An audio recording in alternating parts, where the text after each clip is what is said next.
Your contract is terminated, the regional head said, not even looking up. I calmly slid my federal clearance papers across the table to the military liaison seated beside him. He glanced down, then went rigid. His eyes snapped to the regional head. Sir, the funding. Secure the site immediately. Now. The fluorescent lights buzzed overhead as the color drained out of Robert Hutchinson's face. The man who just fired me now looked like his entire career was flashing before his eyes.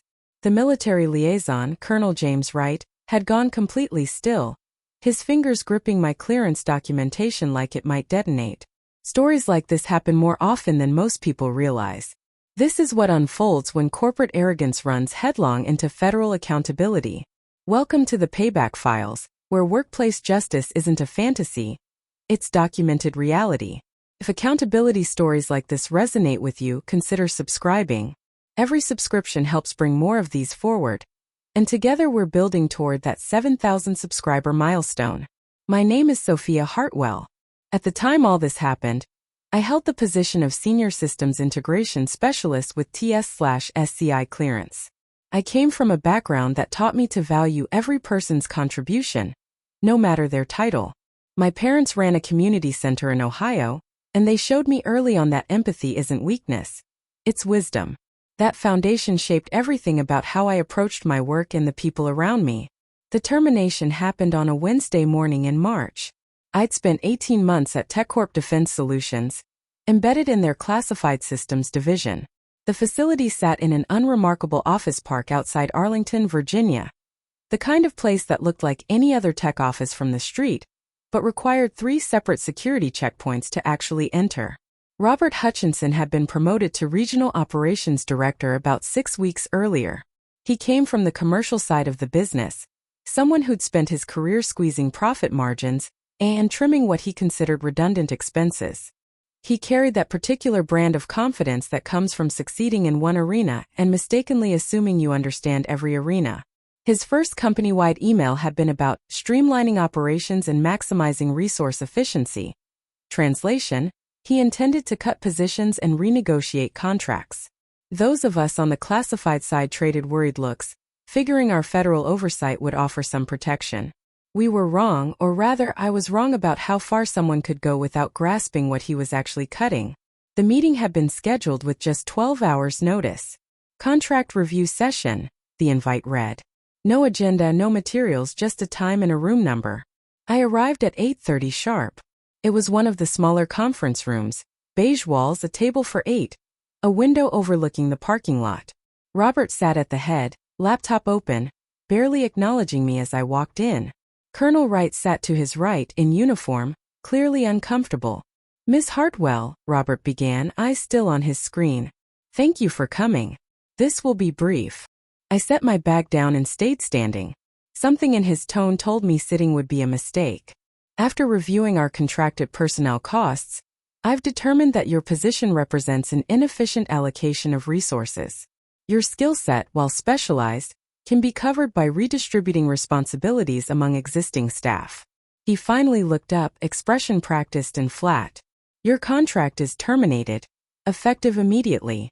HR will process your final payment and handle the exit procedures. The words hung there. Colonel Wright shifted in his seat, jaw tight. I see, I said calmly. And the classified systems integration for Project Sentinel, that's being reassigned? Robert waved a hand. The team will absorb those duties. Mitchell has a background in systems work and Claudia has her security clearance. Between the two of them, continuity will be maintained. Mitchell's background in systems work amounted to a 2-week coding bootcamp 3 years prior. Claudia's clearance sat at the secret level, 2 full tiers below what Project Sentinel required. I reached into my bag for a folder I'd started carrying to every meeting once Robert took over. Inside, my federal clearance papers, my project authorization documents, and my direct appointment letter from the Defense Counterintelligence and Security Agency. Before we finalize anything, I said, keeping my voice level, I think Colonel Wright should review these. I slid the folder across the table. The colonel opened it. I watched his eyes move down the first page, then the second. His posture changed entirely. Shoulders back, expression hardening into something between alarm and anger. Robert noticed. What is it? Colonel Wright didn't answer him. He looked at me instead. Miss Hartwell, is this documentation current as of this week? Yes, sir. Updated Monday. He flipped to the third page and I watched his throat work as he swallowed. When he spoke, his voice dropped into a register I recognized from my military family. The tone reserved for when something has gone catastrophically wrong. Sir, he said, finally addressing Robert. Sir, the funding. Secure the site immediately. Now. Robert blinked. What are you talking about? I just need to process a contract termination. Colonel Wright stood, his chair scraping the floor. Mr. Hutchinson, do you know what TS/SCI clearance means? Top secret something, Robert said, irritation creeping in. I know she has clearance. So do others on the team. Top secret, sensitive compartmented information, the colonel said.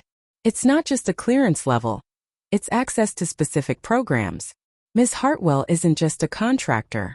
According to this documentation, she holds the only active clearance for 3 separate compartmented programs this facility runs.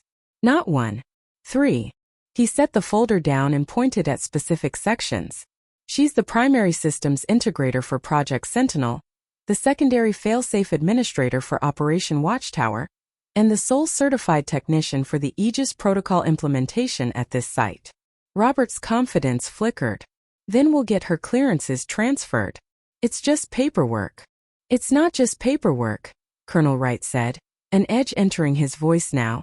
These clearances take between 18 months and 3 years to obtain, require presidential-level approval for the compartmented access, and demand continuous presence on the programs. You can't transfer them. You can't reassign them.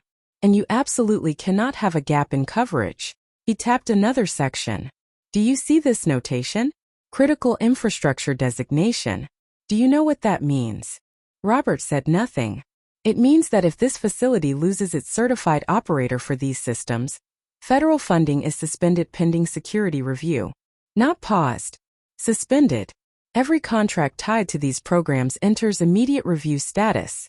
Project Sentinel alone represents $42 million in annual funding, and this facility's other classified work totals another $68 million. You're looking at a complete operational shutdown. The room had gone very quiet. I could hear the ventilation system, someone's phone ringing faintly down the hall. Robert's face had gone from pale to ashen. That can't be right. Why wouldn't I have been briefed on this? You were, I said quietly. Both men looked at me. I sent you a memorandum 3 weeks ago outlining the federal requirements for my position and the consequences of contract disruption. I copied your assistant and the HR compliance officer. Robert's eyes darted to his laptop, fingers clicking across the keyboard, searching. I knew exactly what he'd find if he looked in the right folder. A memo that had been detailed, professional, and explicit about the federal regulations governing my work. I receive hundreds of emails, he said defensively. This one was marked priority, critical, and flagged for response, I replied. I also requested a meeting to discuss it. That request was denied. Colonel Wright picked up his phone. I need to make some calls. Mr. Hutchinson, I strongly suggest you do not process Ms. Hartwell's termination. In fact, I suggest you do the opposite.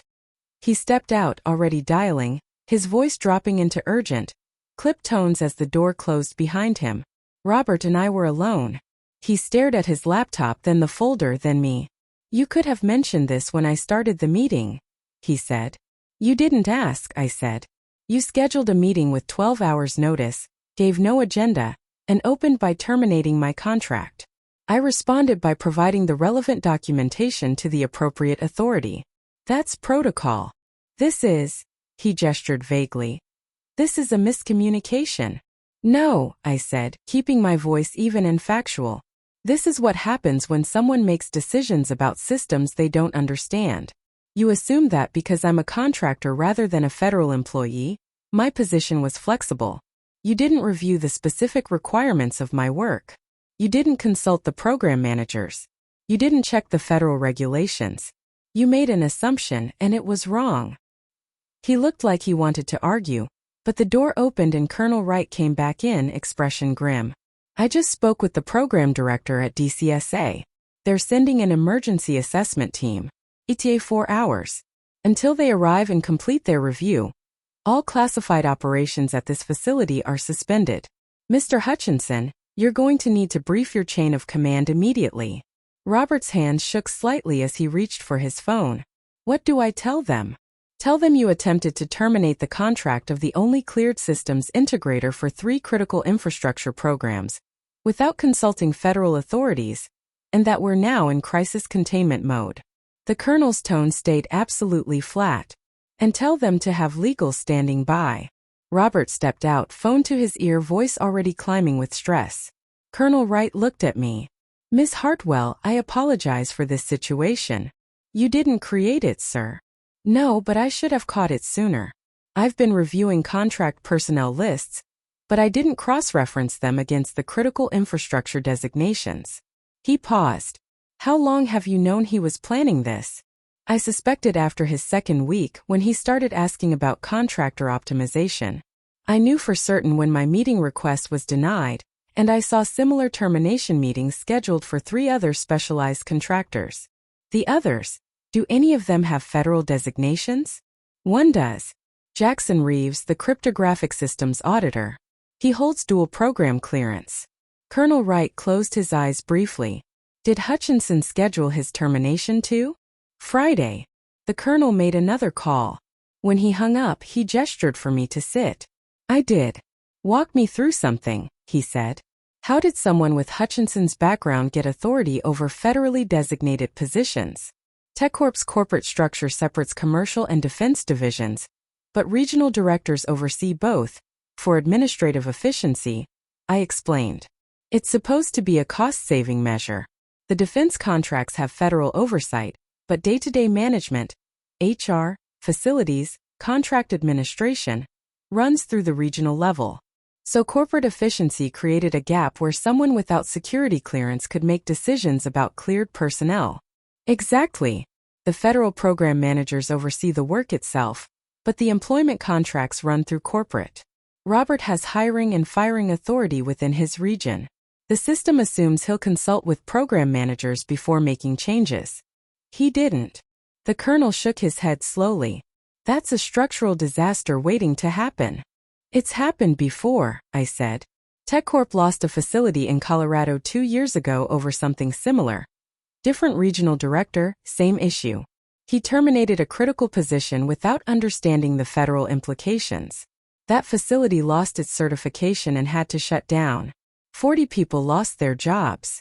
And corporate didn't fix the structural problem. They issued new guidelines. More memos, more training modules. I shrug. But they didn't touch the fundamental authority structure. Regional directors still have final say on personnel. We sat in silence a moment. Through the window, I watched people crossing the parking lot toward early lunch, completely unaware their jobs had just become uncertain. What happens now? I asked. DCSA sends their team. They assess the situation and determine whether the facility can maintain its security certification, Colonel Wright said. Best case, they confirm you're staying, confirm the programs are secure, and operations resume. Worst case, they pull the certification and this facility closes. As for Robert, that depends on corporate and federal response. At minimum, he'll be removed from oversight of defense contracts. At maximum, the colonel grimaced. Compromising critical infrastructure through negligence can carry federal penalties. The door opened. Robert came back in, phone still in hand, looking like he'd aged 5 years in 15 minutes. Corporate wants a full briefing in an hour. They're sending the General Counsel and the Defense Division VP. They asked, he swallowed. They asked if we've contained the situation. Have we? Colonel Wright looked at me. Everyone waited for my response. It was a strange moment. The person fired 20 minutes earlier now holding every card. Is my contract still active? I asked. Robert nodded quickly. Absolutely. The termination is rescinded. Fully rescinded. And the other contractors you were planning to cut? He hesitated. I need to review. Mr. Hutchinson, Colonel Wright interrupted. I suggest you rescind any termination plans for personnel holding federal clearances until DSA completes their review. In fact, I suggest you provide Ms. Hartwell with a list of every personnel change you were considering. and let her flag which positions carry federal implications. Robert looked like he wanted to object, but just nodded. There's something else, I said. The reason you were looking at contractor costs in the first place, you're under pressure to cut expenses, correct? Regional budgets are tight, Robert admitted. Corporate wants a 10% reduction in operational costs across all divisions.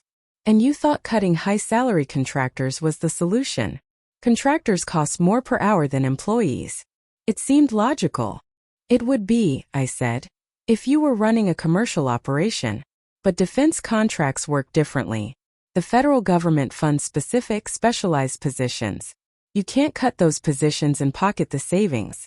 The funding is tied directly to qualified personnel performing the work. Cut the personnel, lose the funding. Robert sank into a chair. So the cost reduction target is impossible. For defense contractors, yes.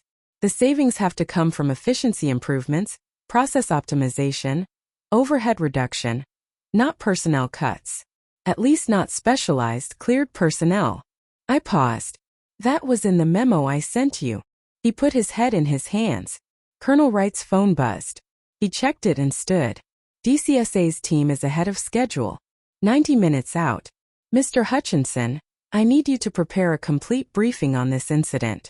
Ms. Hartwell, I need you to document your current program status and verify all security protocols are intact. Yes, sir, I said. As the colonel left, Robert looked up at me. Why didn't you just tell me this before, when I first started reviewing budgets? I tried, I said simply. I sent the memo. I requested a meeting. You declined. Then I tried to raise it during the general staff meeting 2 weeks ago, and you said contractor concerns could be handled through appropriate channels. I used the appropriate channels. You didn't engage with them. I thought you were just trying to protect your job. I was, I admitted.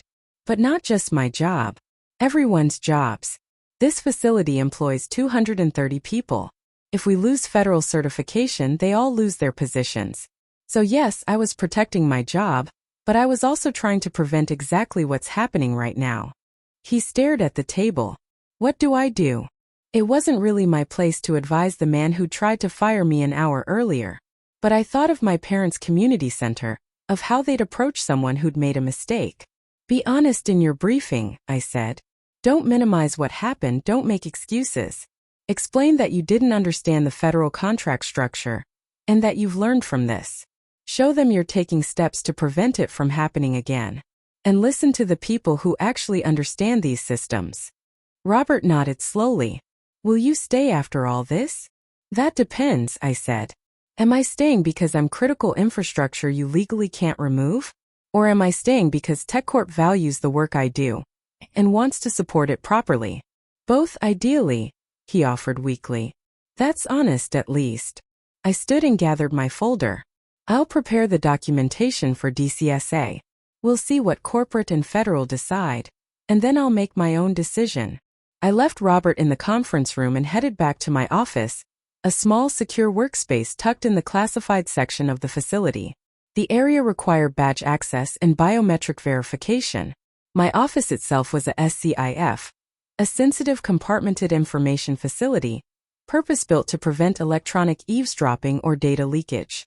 3 computer systems, each isolated from the others, each tied to a different secure network. My work involved integrating data from multiple classified sources, making sure different defense systems could communicate without opening security vulnerabilities. Complex, detailed work that required understanding not just the technology, but the federal regulations governing every piece of it. I documented the current status of each program. Project Sentinel was running smoothly. My integration work last month had actually improved system efficiency by 18%. Operation Watchtower needed some updates, nothing critical. The Aegis protocol implementation sat in maintenance mode. All systems green. Everything exactly as it should be. If DCSA arrived and found gaps or protocol violations, things would get far worse. But I'd been meticulous. That was the job. Around 11:30 my desk phone rang. An internal line. Sophia Hartwell. Sophia, it's Amanda. Amanda Park, the facility's senior HR administrator. Can you come to conference room A? Corporate's on a video call, and they want to speak with you. On my way. Conference room A was the largest one, wired for video conferencing with the main corporate office in Boston. When I arrived, the screen showed 4 people. Gregory Walsh, the General Counsel, Diana Richardson, the Defense Division VP, Thomas Bellamy, the Chief Operating Officer, and someone I didn't recognize, a woman in her 50s with sharp eyes and an Air Force pin on her lapel. Robert sat at the conference table looking miserable. Colonel Wright sat beside him, ramrod straight. Amanda gestured for me to sit. Miss Hartwell, Gregory Walsh began. Thank you for joining us. I'm Greg Walsh, TechCorp's General Counsel. I believe you know Diana Richardson, and this is our COO Thomas Bellamy. The 4th person on this call is Brigadier General Kimberly Frost, DCSA's Program Security Director. My posture straightened on its own. A brigadier general on the call meant this had escalated further than I'd realized. Miss Hartwell, General Frost said, her voice crisp and authoritative. I've reviewed your clearance file and your program documentation. I need you to answer some questions. Directly and honestly. Your security clearance protects you here. So please speak freely. Yes, ma'am. Were you given any indication your contract termination was being considered prior to this morning's meeting? No direct indication, ma'am. I had concerns based on Mr. Hutchinson's general comments about contractor costs and his questions about personnel optimization. That's why I sent the memorandum 3 weeks ago outlining the federal requirements for my position. And that memorandum was ignored. It received no response, and my request to meet about it was declined. General Frost's expression didn't change, but something flickered behind her eyes. When did you become aware that your position held critical infrastructure designation?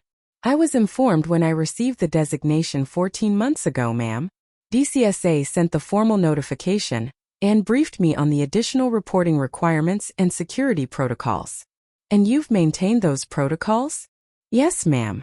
Monthly status reports, quarterly security assessments, immediate notification of any potential vulnerabilities, all filed on schedule. She nodded. I've seen them. They're thorough. She turned to the corporate executives. Mr. Walsh, Ms. Richardson, Mr. Bellamy, we have a significant problem.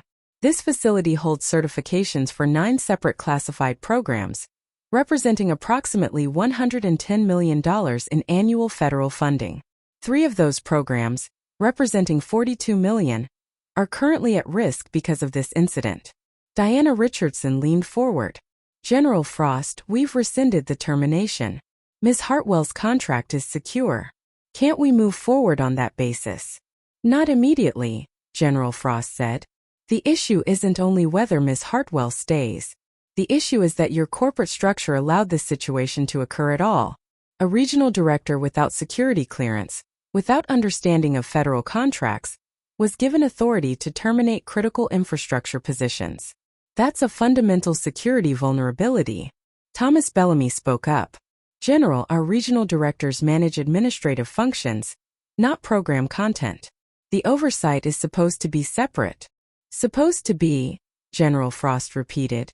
But in practice, Mr. Hutchinson was able to schedule a termination meeting, prepare termination paperwork, and attempt to execute it, without any consultation with program managers or federal liaisons. The safeguards in your system failed. The corporate executives traded glances. Gregory Walsh cleared his throat. What's DCSA's recommendation? We're sending a full assessment team to evaluate not just this incident, but TechCorp's entire personnel management structure for cleared positions. That review will take approximately 2 weeks. During that time, any personnel changes affecting cleared positions must be approved by both DCSA and the relevant program managers. If we find systemic problems, TechCorp's facility certifications will be suspended pending remediation. Diana Richardson paled. Suspended? That would shut down our defense operations entirely. Yes, General Frost said flatly. Which is why I suggest you take this very seriously. A long pause. Finally, Thomas Bellamy spoke. General Frost, we will cooperate fully with your assessment. Mr. Walsh will coordinate our response. You have my personal commitment that we'll address any structural issues you identify. I appreciate that, Mr. Bellamy. Her gaze shifted back to me. Ms. Hartwell, Do you have any security concerns about continuing your work during this assessment period? A loaded question. If I said yes, it could trigger more scrutiny.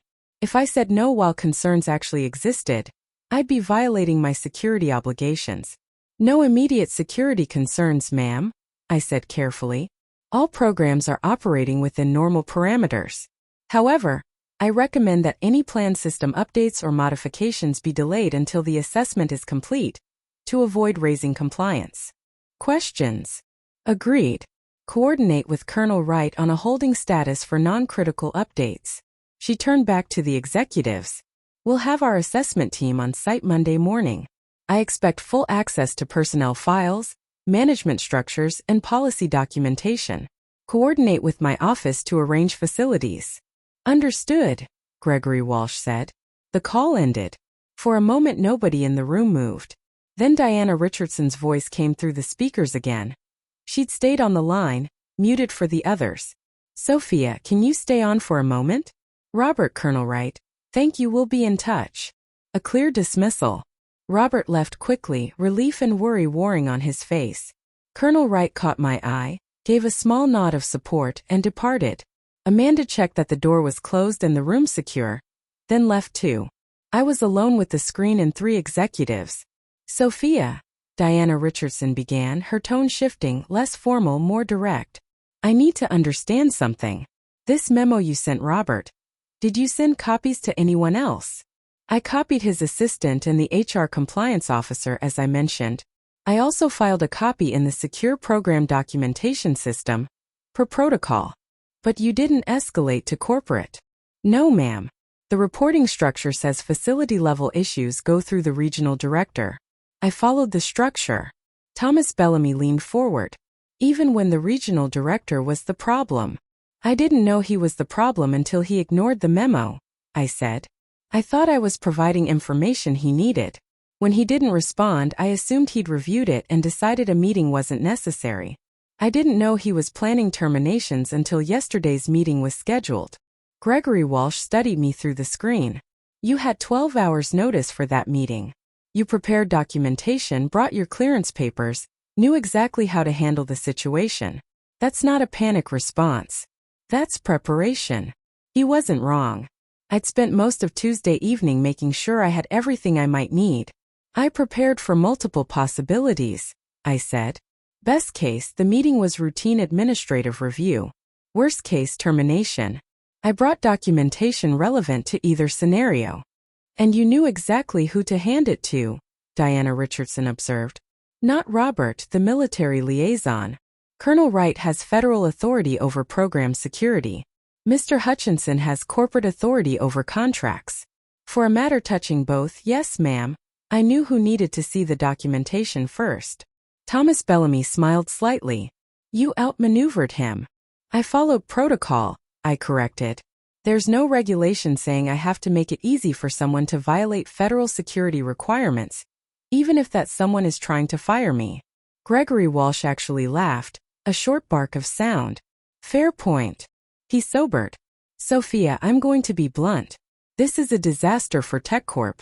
We're looking at a federal investigation, possible suspension of operations, and real reputational damage in the defense contracting community. But you handled it exactly right. You tried to prevent it, you documented your efforts, and when it happened anyway, you responded appropriately. Thank you, sir.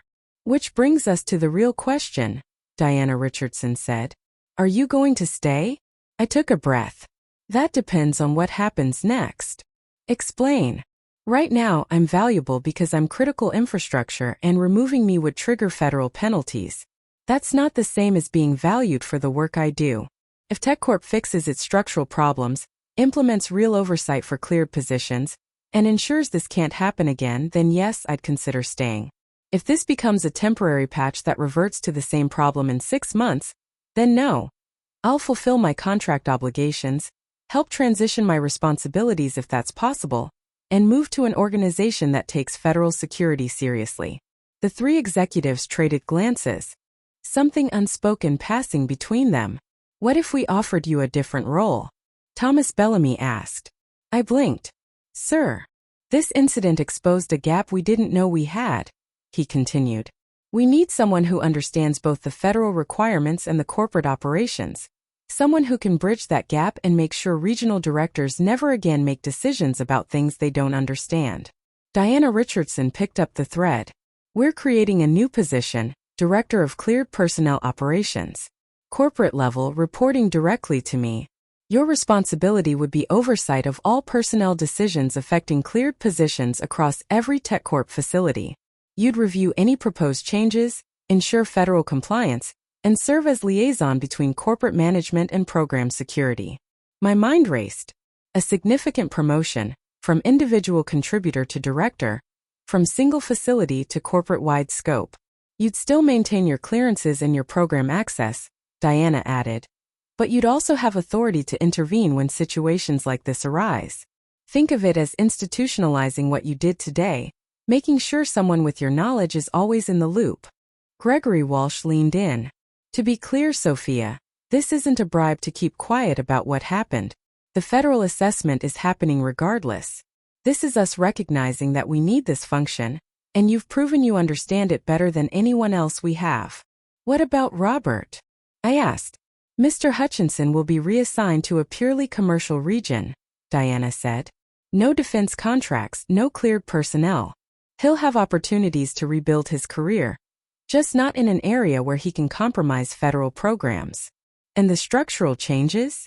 We're implementing a policy requiring federal liaison approval for any personnel changes affecting cleared positions, Gregory Walsh said. We're adding security compliance training for all regional directors and creating your position to ensure ongoing oversight. Those changes will be permanent, codified in corporate policy, and included in our federal compliance documentation. It was more than I'd expected, real structural change, not just another memo. I'd want to review the full job description, I said. And I'd want to be involved in developing the new policies, not just enforcing them. Thomas Bellamy smiled. Sophia, if you take this job, you'd be writing those policies. That's half the point. Then yes, I said. Pending review of the specifics, I'm interested. Diana Richardson nodded, satisfaction plain on her face. Greg will send you the draft job description by end of day. We'll formalize everything after DCSA completes their assessment. We want them to see we're serious about fixing this. In the meantime, continue your current work, cooperate with the assessment team, and start thinking about what policies we'll need. Understood. One more thing, Thomas Bellamy said. Thank you. You could have let this blow up much worse. You could have gone straight to DCSA yourself, triggered the investigation without any warning to us. You didn't. You tried to work within the system first. That matters. The call ended. I sat alone in the conference room for a moment, processing it all. 24 hours ago, I'd been a contractor worried about a possible termination. Now I was looking at a director-level position with corporate-wide authority. It felt surreal. My phone buzzed, a text from Jackson Reeves. Heard there was excitement this morning. You okay? I smiled and typed back. Meeting on Friday is canceled. You're safe. Long story. His reply came fast. Beer and long stories. Tonight. Definitely. I gathered my things and headed back to my office. Walking through the facility, I noticed people watching me. Word had clearly spread that something significant had happened, even without the details. Amanda Park caught up with me in the hallway. Sophia, quick question. What should I tell people who are asking about this morning? The truth, I said. There was a misunderstanding about contract requirements that's since been resolved. Operations continue as normal. DCSA is conducting a routine assessment to ensure compliance. That's it. That's it. Anything more specific involves classified program details or personnel matters, and neither should be discussed casually. She nodded. Fair enough. And you're okay. I'm fine, I assured her. Actually better than fine, but I can't talk about it yet. Understood. Let me know if you need anything. As she left, I thought about how differently this could have gone. If Robert had succeeded in terminating my contract, if I hadn't had the documentation ready, if Colonel Wright hadn't been in that meeting, the cascade of failures could have been catastrophic. Back in my office, I pulled up the secure documentation system and began drafting a detailed incident report. Even with a positive outcome, security protocols require documentation of any threat to program integrity, and this qualified. As I wrote, I thought about what the new role would mean: Director of Cleared Personnel Operations. I'd be responsible for preventing incidents like this across every TechCorp facility. I'd need to understand not just my own programs, but every classified contract the company held. I'd need to work with regional directors, program managers, federal liaisons, corporate executives. Daunting. Also exactly the kind of challenge I wanted. My parents had taught me that empathy meant understanding people's perspectives, but it didn't mean accepting harm. You could recognize why someone made a mistake while still holding them accountable. You could be kind while enforcing boundaries. Robert had made a mistake born of ignorance and pressure to cut costs. That didn't excuse it, but it explained it. The right response wasn't to destroy his career. He was being reassigned, given a chance to succeed somewhere his expertise actually fit. But it also wasn't to pretend the mistake didn't matter. Hence the federal assessment and the structural changes. That balance felt right. Around 3 p.m., Colonel Wright stopped by my office. "Got a minute?" "Of course, sir." He sat in the visitor's chair, not quite comfortable in his uniform in the small space. I wanted to apologize properly. That shouldn't have happened. "You didn't know," I said. "I should have. Part of my job is maintaining oversight of program security, and that includes knowing who holds critical clearances. I've been too focused on technical security, and not enough on personnel security." "Will that be part of the DCSA assessment?" "Probably," he admitted. "But honestly, it should be. We got complacent. The programs run smoothly, the technology works, and we stopped paying attention to the human elements. You almost paid the price for that." "But I didn't," I pointed out. "The system worked. It was messy, it was stressful. But the safeguards caught the problem before real damage occurred." "Barely. Barely is still success in security work," I said. "Every incident that doesn't become a disaster is a lesson in what works and what needs improvement. This one taught us that TechCorp needs better integration between corporate management and federal oversight. Now that lesson gets implemented as policy." Colonel Wright studied me. "Corporate offered you something, didn't they?" I saw Richardson's face during that last call. "I can't discuss it until after the assessment," I said carefully. "But let's just say TechCorp is taking the structural problems seriously." He nodded slowly. "Good. You deserve recognition for how you handled this." He stood. "The DCSA team arrives Monday at 0800. They'll want to interview you as part of their assessment. Be honest with them like you were today." "Always, sir." After he left, I went back to my documentation. The incident report needed to be precise. Facts, timeline, actions taken, outcomes achieved. No editorializing. No blame assignment beyond what the facts supported. By 5 p.m., I completed the report and filed it through the secure system. My regular work for the day was done. I could have left. Instead, I pulled up a blank document and started drafting something else: preliminary recommendations for a cleared personnel oversight policy. If I was taking this director role, I wanted to walk in with ideas already formed. The federal assessment would identify the problems. I could start identifying the solutions. Key elements: mandatory consultation with federal liaisons before any personnel action affecting cleared positions, regular audits of clearance status against program requirements, training for every manager with cleared personnel reporting to them, and clear escalation paths for when corporate priorities conflicted with federal requirements. I worked until 6:30, barely noticing the time. When I finally looked up, the office had gone quiet. Most people had left. I saved my draft, locked my computers, and headed out. Jackson Reeves was waiting in the parking lot, leaning against his truck. "So," he said as I approached, "canceled Friday meeting, DCSA assessment team, building buzzing with rumors. Want to explain?" "Over that beer you mentioned," I said. "Somewhere far from the office." We ended up at a quiet bar in Arlington, the kind of place where defense contractors gathered after work but nobody talked shop, because everyone knew everyone else was cleared and operational security mattered. Over drinks, I laid out what had happened. Jackson listened, his expression sliding from concern to disbelief to something like awe. "He actually tried to fire you without checking your clearances," he said when I finished. He knew I had clearances. He just didn't understand what they meant, or why they mattered. I took a sip of my beer. To be fair, the system made it easy for him not to understand. There was no checkpoint requiring him to consult anyone before scheduling that termination meeting. There is now, I'm guessing. There will be. DCSA is going to make sure of it. Jackson shook his head. You know what's wild? You saved that facility. 230 jobs. Hutchinson was going to cut you, probably me and who knows who else. If you'd let it happen, if you just walked away, the whole place would have lost certification. I thought about it, I admitted. For about 30 seconds this morning. I thought about just letting him process the termination and watching it all fall apart. Let him learn the hard way. Why didn't you? Because it wouldn't just hurt him.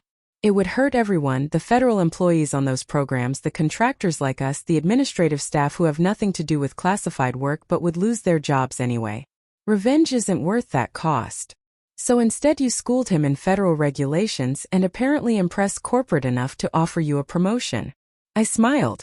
I can neither confirm nor deny discussions about future positions until after the federal assessment concludes. That's a yes. Jackson raised his glass. Congratulations, whatever it is. We clinked glasses. Can I ask you something? Jackson said after a moment. Why did you prepare those documents? You said you got 12 hours notice. Most people would have just shown up. Habit, I guess. My dad used to say hope is not a plan. Hope for the best, prepare for the worst, and you'll handle whatever actually happens. When I saw that meeting notice with no agenda, my instinct said something was wrong. So I prepared. Your instincts were right this time. I've had plenty of times when I over-prepared for nothing, I acknowledged. But over-preparation just wastes a few hours. Under-preparation can cost everything. We talked for another hour about work, the industry, the particular strangeness of defense contracting, where you could be simultaneously essential and expendable depending on who understood your value. Finally, Jackson checked his watch. I should head out. Early morning tomorrow, and if DCSA's coming Monday, I want my documentation pristine. Good idea, I said. I'll do the same this weekend. We settled the tab and headed to the parking lot. Before we split up, Jackson turned back. Hey, Sophia, when you're running this new cleared personnel oversight thing, remember those of us still in the trenches. Always. Don't let corporate turn you into another clueless manager. I laughed. I promise. That's the whole point, making sure management isn't clueless. Good enough. See you Monday. I drove home through Arlington traffic, my mind still turning over the day. My apartment sat in a quiet complex near the courthouse, a one-bedroom that was overpriced but convenient. I'd moved there when I started at TechCorp, wanting a commute that wouldn't drain me. Inside, I dropped my bag, changed into comfortable clothes, and made dinner. Nothing fancy, just pasta and vegetables. While I ate, I pulled out my personal laptop and started researching. If I was going to be director of cleared personnel operations, I needed to understand how other defense contractors handled this problem. I searched for articles on security clearance management, personnel oversight in classified programs, incidents similar to what had almost happened that day. There were more than I expected. Contractors losing certifications, facilities shutting down, programs terminated, often because of personnel management failures. Someone retired without a trained replacement. Someone was fired without anyone understanding how critical their role actually was. Someone's clearance lapsed because the renewal paperwork wasn't filed on time. The human element was consistently the weakest link in security. But there were success stories too. Companies that had built robust oversight systems, created career paths for cleared personnel, and grown institutional knowledge that didn't disappear the moment individuals left. Those were the models I needed to study. I took notes until nearly midnight, then made myself stop. Tomorrow was Friday. I'd work my normal day, prepare for the DCSA assessment, and try to hold on to some sense of routine while everything shifted underneath me. Friday morning brought an unexpected email from Robert Hutchinson. Sophia, I owe you an apology. What I attempted yesterday was wrong, and it came from ignorance I should have addressed weeks ago. I'm sorry for the stress I caused you and the risk I created for the facility. I'm glad you're staying, and I hope the new role works out. You'll be excellent at it. Robert. I read it twice. Brief, but it seemed genuine. An apology that didn't reach for excuses or minimize what had happened. I wrote back, Robert, thank you for the apology. I appreciate it. I hope your reassignment goes well. I think you'll thrive in commercial operations. Best of luck, Sophia. Felt like closure. The day passed quietly. Colonel Wright briefed the staff on the upcoming DCSA assessment, framing it as a routine security review. Technically true, even if the reasons behind it weren't routine. People seemed reassured. Jackson's termination meeting was officially canceled. He sent me a relieved thumbs-up emoji. At 4 p.m., Gregory Walsh sent the Director of Cleared Personnel Operations job description as promised. I read it carefully. The role matched everything Diana Richardson had described. Corporate-level position reporting to the Defense Division VP. Responsible for oversight of all cleared personnel across every facility. Authority to review and approve or deny personnel actions. Liaison between corporate and federal program management. The salary was nearly double what I currently made. Benefits included relocation assistance if needed, though I'd be based in Arlington. The expectations were high, quarterly travel to every facility, immediate response to personnel security issues, development and implementation of comprehensive oversight policies. It was a big job, maybe too big. But then I thought about the week, about Robert nearly making a catastrophic mistake with no one there to stop him, about the Colorado facility that had shut down 2 years earlier, about every incident I'd researched the night before. Someone needed to do this job and I was qualified. I sent my formal acceptance to Gregory Walsh, contingent on successful completion of the DCSA assessment. His response came within minutes. Understood and agreed. Welcome aboard, Director Hartwell. We'll make it official after DCSA clears us. Well done this week. Director Hartwell. That would take some getting used to. The weekend passed in a blur of preparation. I reviewed every program I was involved with, verified all documentation, triple-checked every security protocol. By Sunday evening, I was confident my portion of the DCSA assessment would go smoothly. Monday morning, I arrived at the facility at 7:30. The DCSA assessment team was already there. 5 people, including General Frost herself, setting up in a conference room cleared for their use. Colonel Wright coordinated logistics while Diana Richardson and Gregory Walsh represented corporate. Robert Hutchinson was conspicuously absent, placed on administrative leave during the assessment, standard procedure for anyone involved in the incident under investigation. My interview was scheduled for 10 a.m. When I walked in, General Frost sat at the head of the table with 2 other assessors, a technical security specialist and a personnel security analyst. Ms. Hartwell, General Frost began, thank you for your cooperation. This interview is part of our formal assessment of Wednesday's incident and TechCorp's personnel security procedures generally. Your answers will be documented and may be included in our report. Understood? Yes, ma'am. Good. Let's begin. They walked through the entire incident timeline, documentation, communications, my decision-making process. They asked about the facility's security culture, management oversight, whether I'd observed other concerning practices. I answered everything honestly. Yes, there were communication gaps between corporate and program management. No, I hadn't observed other security violations. Yes, I believed the incident resulted from structural problems rather than intentional misconduct. No, I had no concerns about continuing at the facility if the structural problems were addressed. After 90 minutes, General Frost closed her notebook. Last question, Ms. Hartwell. You've been offered a new position, Director of Cleared Personnel Operations. Do you believe you can be effective in that role while maintaining your current program responsibilities? Short term, yes, ma'am. Long term, I'd need to transition some program responsibilities to other cleared personnel as the director role expands. But I believe the position is critical enough to justify that transition. Why? Because this incident was preventable, I said.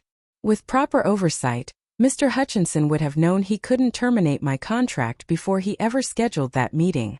With proper systems, he wouldn't have had the authority to schedule it without consultation. With proper training, he would have understood the federal implications of his budget pressures. Every piece of this was preventable, but prevention requires someone with the authority and knowledge to implement it. That's what the director role would do. General Frost studied me for a long moment, then nodded. Thank you, Miss Hartwell. That's all we need. I was dismissed. On my way out, I caught a glimpse of their notes, phrases like comprehensive understanding, appropriate response, and recommend continuation visible on the page. Seemed like a good sign. The assessment team spent the rest of the week at the facility, interviewing staff, reviewing policies, examining documentation. By Friday afternoon they'd finished. Gregory Walsh called an all-hands meeting for 4 p.m. The entire facility gathered in the main conference area, cleared and non-cleared alike, everyone anxious for the outcome. General Frost stood at the front, uniform crisp, expression neutral. I'll keep this brief, she began. DCSA has completed our assessment of this facility and TechCorp's personnel security procedures. We identified several areas of concern, primarily related to the structural separation between corporate management and federal program oversight. However, we also found that TechCorp has begun implementing corrective measures and has demonstrated real commitment to addressing these issues systematically. She paused and the room held its breath. Therefore, DCSA is maintaining this facility's security certification. All classified programs will continue normal operations. However, we will conduct a follow-up assessment in 6 months to verify that the corrective measures have been fully implemented and are effective. Relief rippled through the room. Jobs were safe. Programs would continue. Additionally, General Frost continued, DCSA is recommending that TechCorp's new personnel oversight structure be adopted as a best practice model for other defense contractors. Ms. Sophia Hartwell, the Director of Cleared Personnel Operations, will be invited to present this model at the next Defense Security Services Symposium. Every eye in the room turned to me. I felt my face flush. General Frost found me in the crowd. Ms. Hartwell, your professionalism and adherence to security protocols during this incident prevented what could have been a catastrophic failure. The defense community is better served with people like you in positions of authority. Congratulations on your appointment. The room erupted in applause. Colleagues I'd worked alongside for months, people who'd barely known my name before, all celebrating the outcome.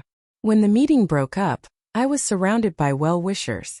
Jackson pushed through the crowd and hugged me. Director Hartwell, look at you. Amanda Park shook my hand enthusiastically. I knew something good was happening. This is wonderful.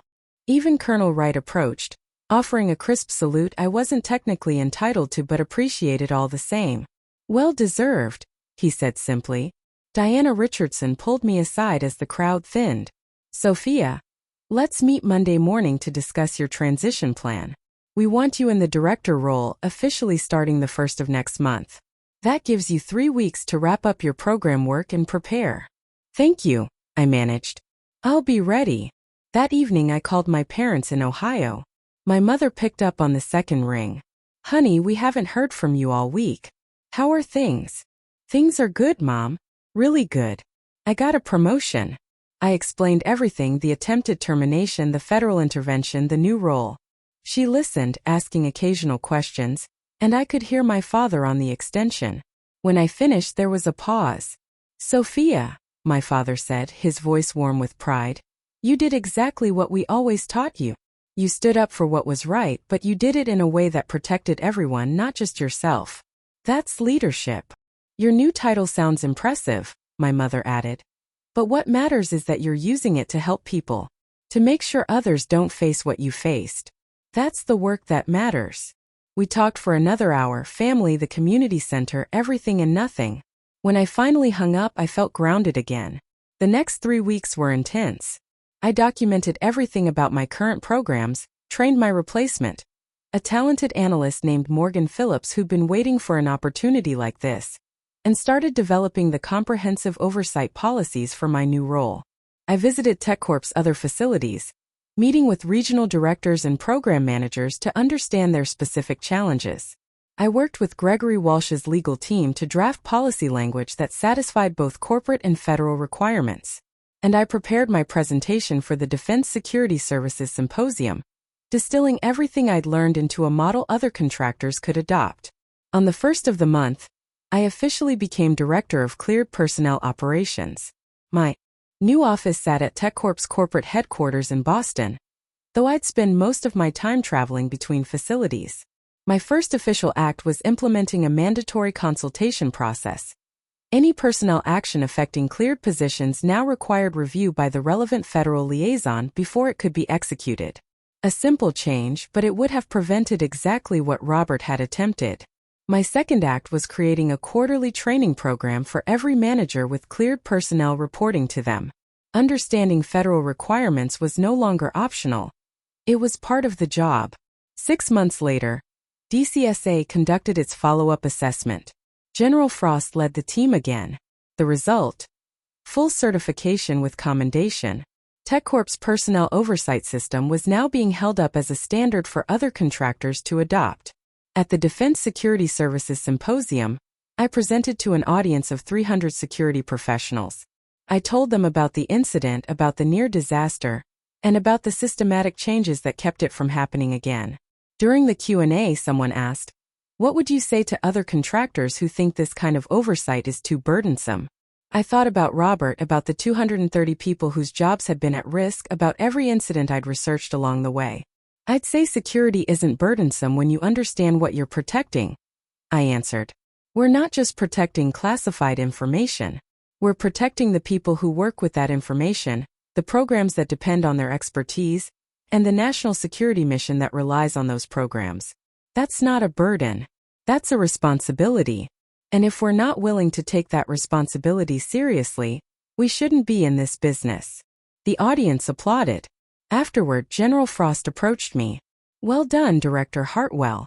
You've turned an incident into an industry improvement. That's rare." "Thank you, ma'am. I had good teachers in crisis management." She smiled slightly. "Keep up the good work. The defense community needs more people who understand that security and humanity aren't opposites.